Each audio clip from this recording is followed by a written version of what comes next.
Վալյուշ Օրջան, հուսամ լավ եք։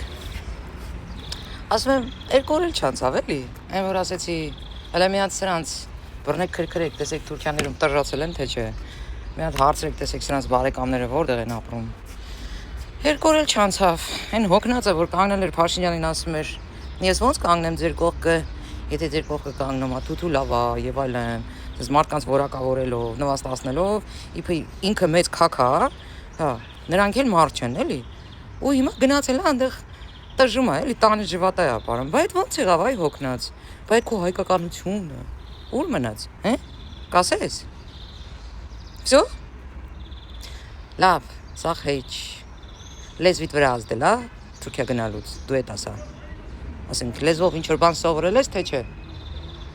Որտեվ լեզվիդ ես տալի, էլի անընդհատ, ստեղ։ Ու շատ անտակտ ու անտաղանդ։ Դե մարդ ես, մեկ էլ տեսար տանը ջվատա, որ սովորացրել են ուրիշ բաներ սովորացրած լինեն։ Ու յուրաքանչյուր ժեղ զոմբի, ով որ Թուրքիա է շարքում, Թուրքի տակա մեզ պարկացնում, որտեվ քաղաքական անբարոյական է։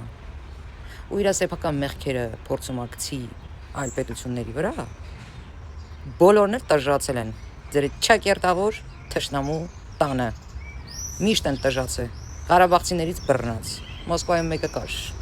Չէր գնում 500,000 ռուբլով Թուրքիա հանգստանար։ Գնում էր 1,5 ու 2 միլիոնով։ Ինձ էլ պատերազմից հետո ամենավերջին անեծքները գրեց։ Անեծքներից հետո նորից գնաց Թուրքիա տժժալու։